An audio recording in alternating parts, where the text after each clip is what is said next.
in the clink, in jail, behind bars, doing bird, time in the drunk tank. Hello and welcome to another English podcast with Paul. I'm your host, Paul. Today we're talking about prisons and jail. But first, I must say, I've got some notes here in case you see me looking down. Oh, and yes, unedited, unscripted, natural, native conversation. English podcast for individuals wanting to improve their English and raise it up to that next level. Maybe get closer to upper advanced and native level, sort of C1, C2 level. Right, that's that. Jail, prison. Is it too easy? Is prison too easy? Are we now soft on our criminals? Okay, some statistics. 75% per 1,000 people, which is a rise of 8%. Right, let me just say these first few statistics, I got a bit confused because to me a percentage is out of 100. So why I said 75 per 1,000, 75% per 1,000, I'm kind of clueless. Anyway, these were on the government website for statistics. It said, so maybe it's 0.75 per 1,000 people, which is a rise of 8%. Now, I think that's the amount of people that are in prison in the UK. 79,000, yeah. So, what's that? 75% per 1,000 people. I don't know. A rise of 8%. 79,000 people are in prison for antisocial behaviour. 4,000 for bicycle theft. 19,000 for burglary. And 39,000 for criminal damage and arson. And then we have 12,000 in jail for drugs. 4,000 for weapons. That's probably mostly knives and a few guns. 41,000 for public order. So what's that? Fighting in the street, shouting and screaming and okay. 6,000 for robberies or muggings. So if you're mugging somebody in the street, you'll end up in prison. 32,000 for shoplifting. Okay, that's a lot, isn't it? That's a lot. You can't even get. I think you get arrested, but I think people don't really bother pressing charges unless it's over a set price, like 80 or 100. I will get onto a story about that in a moment. All right. What do we say? Shoplifting, pickpocketing, 9,000. Didn't think there was 9,000 pickpockets in the country. There we go. Vehicle crime, 29,000. Violence and sex offences. That's 166,000. 166,000. That's a lot. Wow, that's an extraordinary number. Right, now money. It costs, they say it cost around £30,000. So that's almost the same as euros. 30,000 euros to keep one person in prison for a year in England. 30,000. I mean, I don't earn that. I earn nowhere near that. But in prison, it costs 30,000. 40,000 for Scotland and £44,000 for Northern Ireland. Wow, the average person in prison, or prison placement, they say. Whew, that's a lot of money. 81,000 people. That doesn't make sense. Right, 81,000 people of the UK are in prison. Prison population. Okay. So all those other numbers were police criminal offences. So if you think about what did we say? We said like 79,000, 4,000, 19,000, 39,000, 12,000, 4,000, 41,000, 6,000, 32,000, 9,000, 29,000, and 166,000. That's got to be 400,000 crimes. So like say over 400,000 crimes. And only 81,000 are in prison. So my maths isn't amazing, but 81,000 compared, that's less than a quarter of all criminals. Less than a quarter of all criminals are in prison. 92% of them are male. I mean, that doesn't surprise me. 7,000 prison population in Scotland and 1.6 thousand in Northern Ireland. Now they say, now I thought this was interesting, they say in 2015 the prison population peaked and then started to fall off. And then the pandemic happened and I think it went back up again. All right, so wow. All right, that's a lot of criminals and not a lot of them in jail. So we must be pretty lenient if none of them are going, well, less than a quarter of them are going to jail. Probably a fifth, 1/5 probably going to jail. All right, okay. So what kind of prisons do we have? So we have an A category prison, which are those that are very high profile cases in the news, or they have the means and ability to escape. So I don't know what that means, whether they got a lot of money or they've got a lot of connections. There's a Cat B, which is where most people start off. A Cat B is generally a pretty all-round prison where you have murderers and everything else. Cat B, pretty secure. I worked in a Cat B prison for about 3 years. So Cat B. Then we have a Cat C, which is often where people will go to after 6 months or a year, depending on their crime. And then a Cat D prison, which is very relaxed. Obviously there's gates and fences and things like this, but often the inmates are allowed out on time in the community and slowly starting to become more independent and what's the word, learning to be more of a good citizen and blending into the community. All right. Then we have things like community service, where you have to do maybe 200-300 hours of community service, maybe getting rid of graffiti or helping with painting some walls or a community center, something like that. And then there's a tag curfew, often known as a HASBO. So that's, like I say, a digital bracelet around your ankle or around the bottom of your leg that has a GPS tracking system in it. And then you have to be in your house in a location by a set time at night and by the morning, overnight. If you breach this, then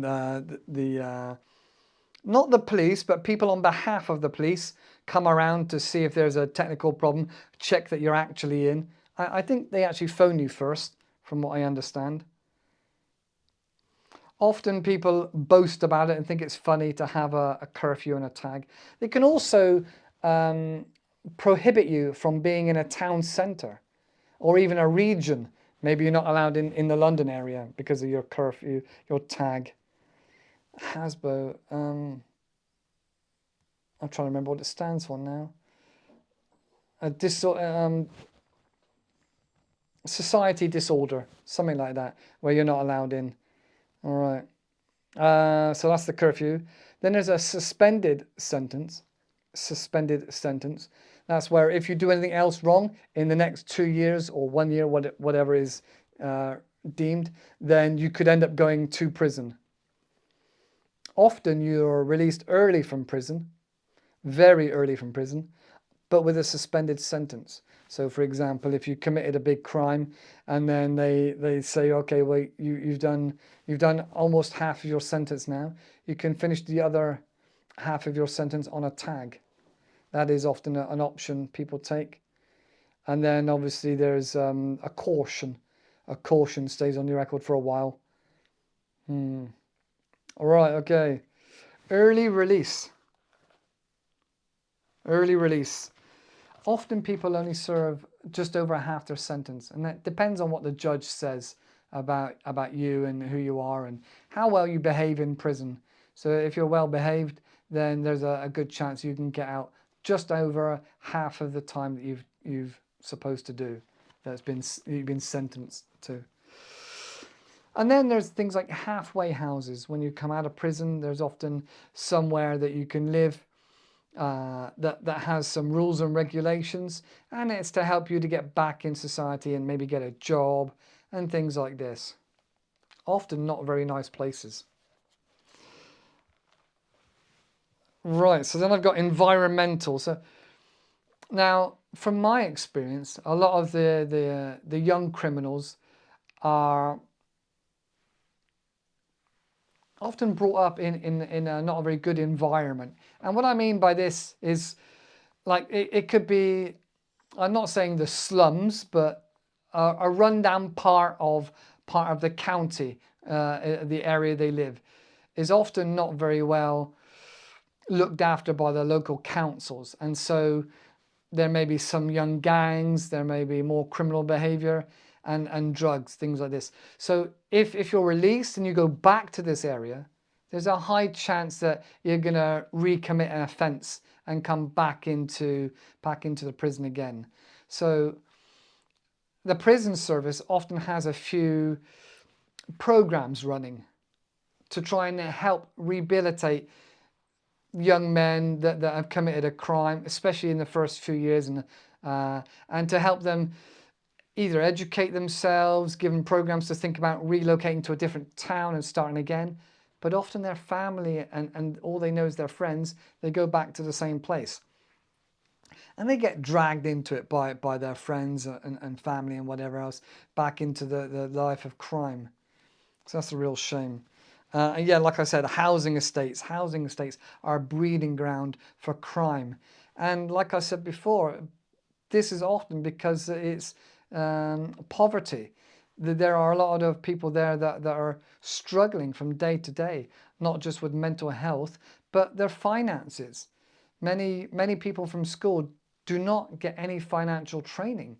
And so when you're 18 and you can get a mobile phone and you can get a credit card and maybe you get a flat and a car and all these things, if you don't have the job or the money to support that, you can get into a very sticky situation very quickly.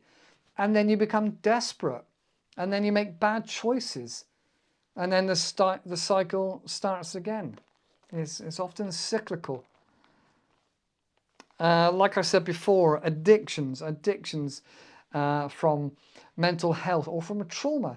You know, like I said, we're all one paycheck away from being homeless. But if a member of your family, maybe your loved one, dies, or some other trauma within your support network breaks down, then you can easily fall on hard times and try to suppress those awful, sad and terrible feelings. Like I said before, it's very, very difficult to get the mental health treatment you need and you deserve when something terrible happens. It could happen to anybody. It could happen to me. A car crash, one of us dies, and then the other person's left picking up the pieces and trying to rebuild their life. So you've lost the money, you've got the trauma, and you're trying to numb the pain with whatever you can. And often it's alcohol or drugs. And it's easy then to get stuck into the spiral going down and down of addiction. Now, often I've seen young people come into prison and they've got clean, as they say. They've got off of that alcohol, the drugs.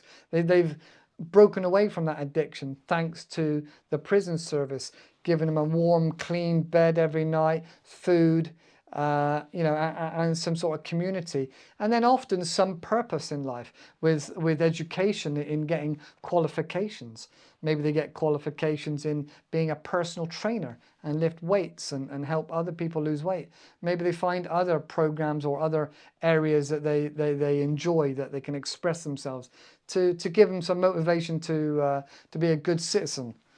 But that's not always the case.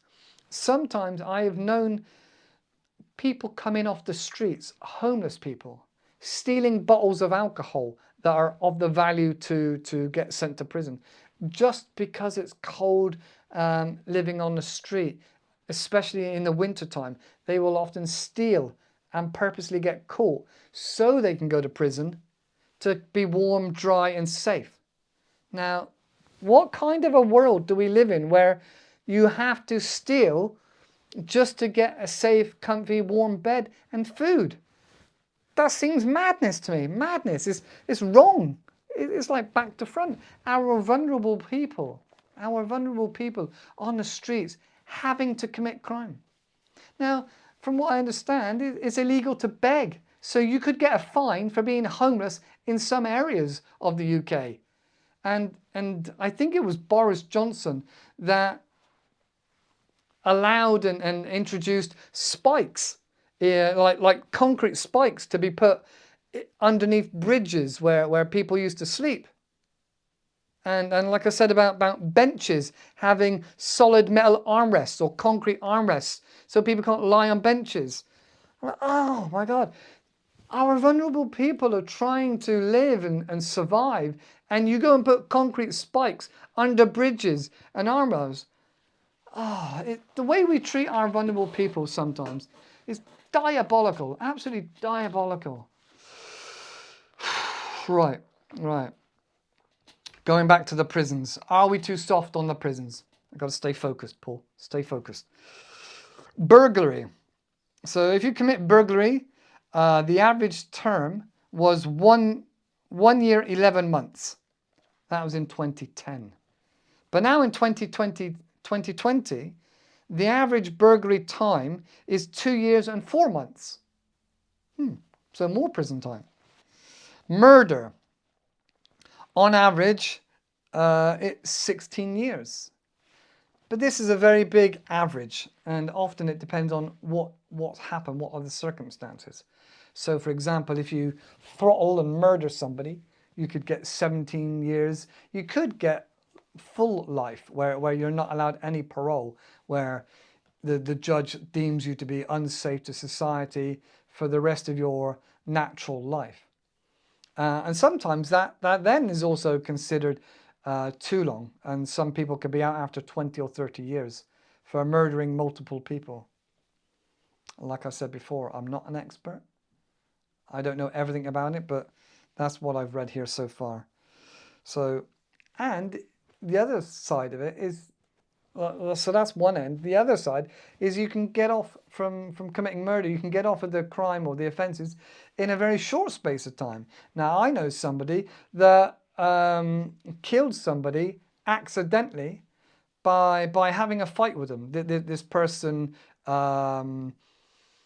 killed an elderly person, and so the person I knew followed them into the toilets in the pub, in the bar, and had a bit of an altercation and a fight, beat him up, and then that person died. And so the person I knew got sent down for, I think it was like 7 years. Or it may have been sent down for more, maybe 14 years, but come out after 7 years.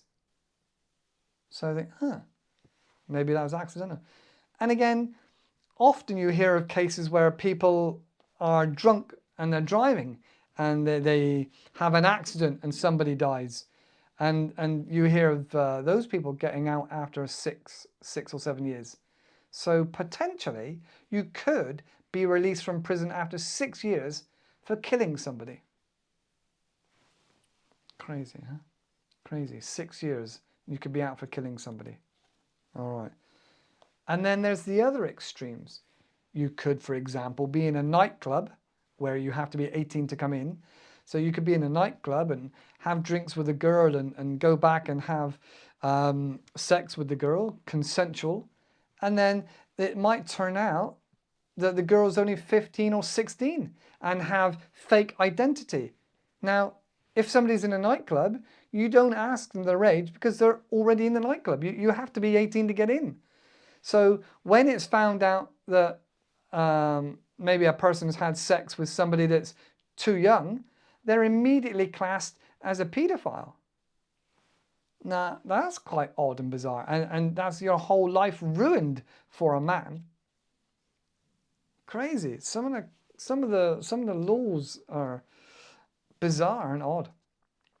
I know of a gentleman that, maybe gentleman's not the right word. I know of a guy that I saw in prison, and I asked him about his problems and why he was there, and he said to me that he admitted to being completely drunk and not knowing whether he had consensual sex or not.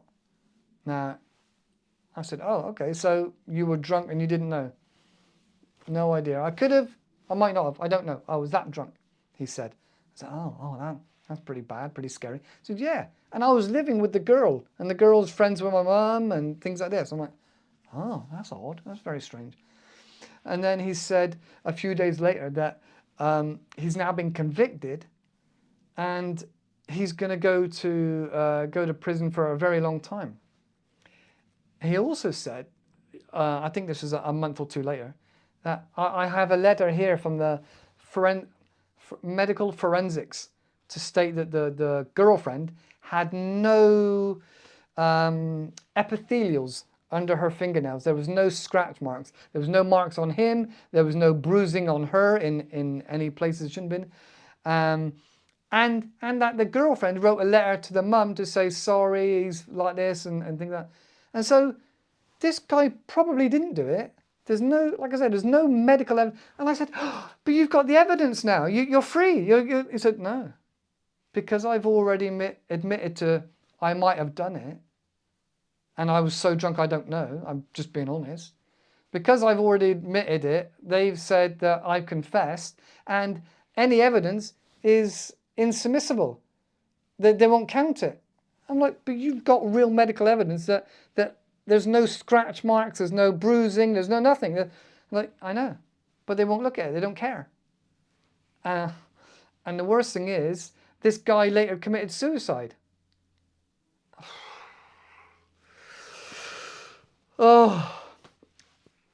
After that, I found it very difficult to connect with inmates. And all these inmates that I've met are just ordinary human beings. It is very rare to find a real psychopath or crazy person. Like I said before, I've even worked in the mental health hospital in the town, in my local town. And that, again, is a real eye-opener of the level of insanity some people get through drugs or other issues that they've got. But the guys in the prison are most often just regular guys that made a bad decision. And so it's really hard to obviously you can't be friends with these guys because, you know, you're a professional and they're inmates, and it's a conflict of interest, and you know, you don't want to cause any issues. You don't want to get sacked or get sucked into any games and things like that. So you can't be friends, but you can be, you know, polite and human and things like that, and be nice and respectful. And like I said, 90% of inmates just want to get on and do their time and then move on with their lives, fix their lives, see their family. Often they've got children. And like I said, most of them are just ordinary human beings that's made one or two bad mistakes. And they've got the wrong end of the stick. Most of them.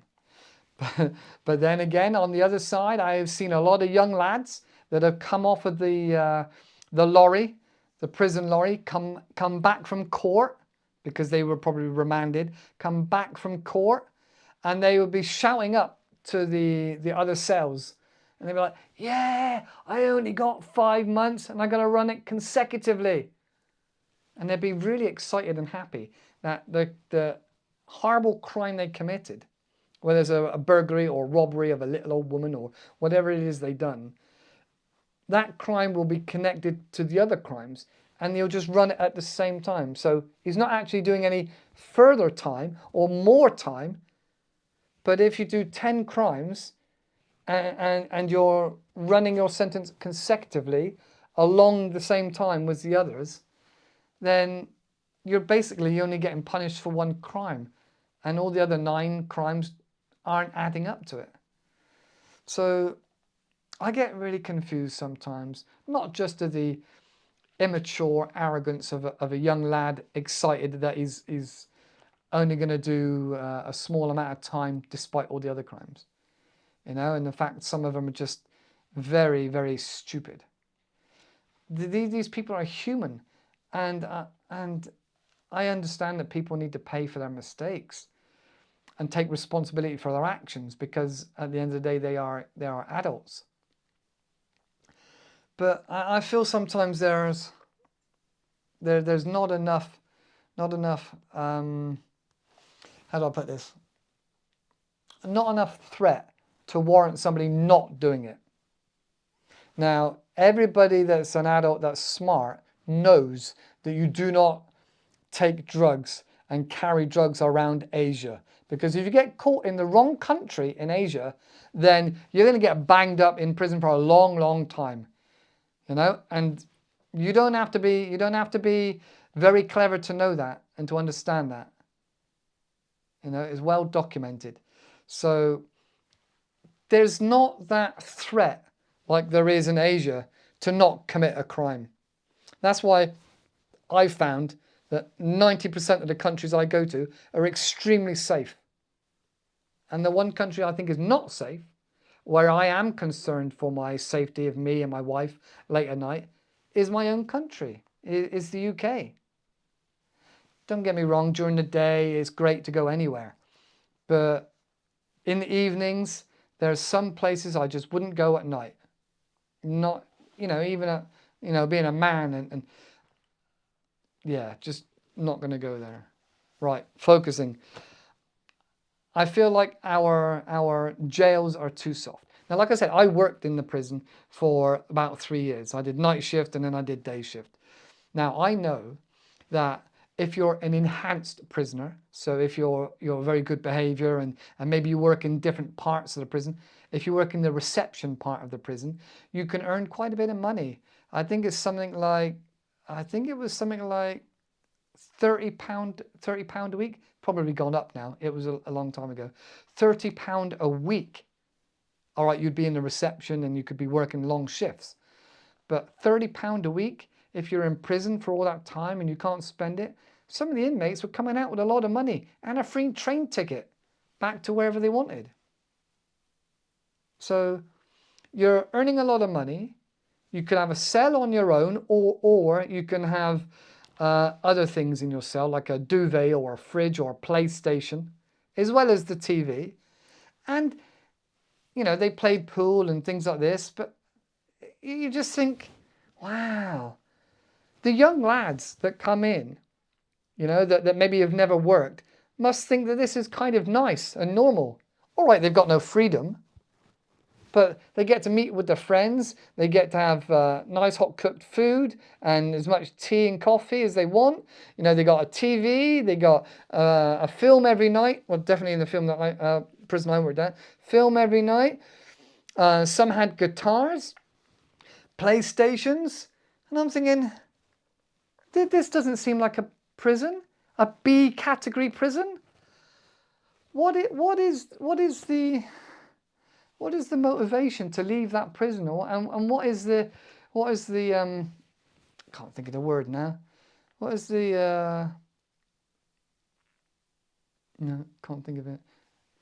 The reason for not committing crimes? What?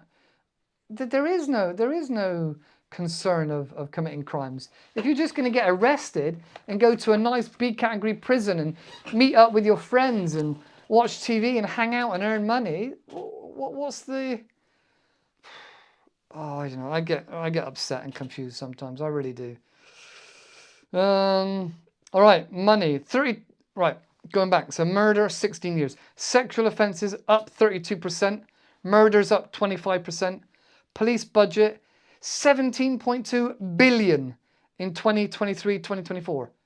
17 billion.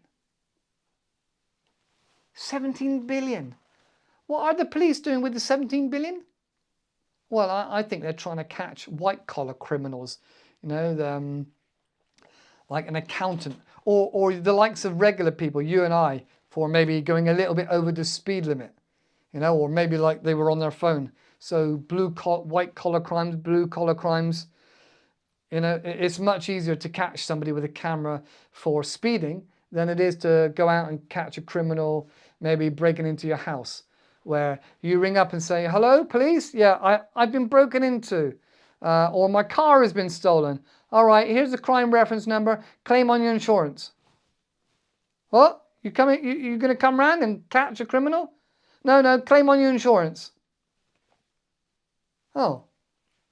Well, what good is the police if they're getting 17 billion and they don't want to catch the criminal? But they'll stand there with a radar gun and, you know, make money and fine people for going a little bit over the speed limit. Ugh. All right. Maybe that wasn't fair. Let me backtrack. Speeding is a serious offense and it can kill people. You know, it can kill children. So yes, speeding is wrong. Being on your phone is wrong. And that can kill people as well. I know, it's wrong.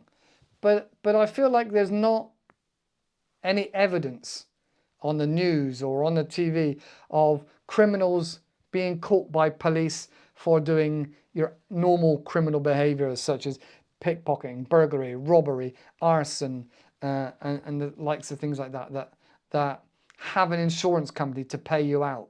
It feels like the police aren't doing a lot in that area. That's just from my perspective, and I could be wrong. Let me know in the comments what you think. Is the police doing enough? 17 billion? Are the police doing enough? Does your country have a good police force? All right, what else? 287 million increase on last year. 287 million increase. Wow. All right, so the benefits have dropped significantly, according to The Guardian, by as much as £140 a month. Right, now I'm talking about households. The people that are vulnerable and struggling and on low incomes, the benefits they get now has dropped by about £140 a month, which might not seem a lot to some people, but to those that are on the low income bracket, 140 a month is a lot. Also, food banks have seen a massive increase in demand. And then we've got energy prices creeping up. So if we got energy prices creeping up and food prices going up and the tax and everything else going up and the benefits going down, surely that's going to make a wider gap of desperate, vulnerable people. Well, what's going to happen in the future? It's not looking good, is it? 17 billion for the police, £140 a month less for those that are struggling. It's a difficult situation, huh? Difficult situation. What are we to do? Let me know in the comments what you think. What's your country like? What's the policing like? Is there corruption in your country that makes it very difficult for the police? Let me know what you think in the comments below. So that's it for today. Thanks very much for listening, and I'll see you in the next video. Remember, have fun learning English, because if you don't have fun, you won't learn. Take care, bye-bye, and I'll see you in the next video.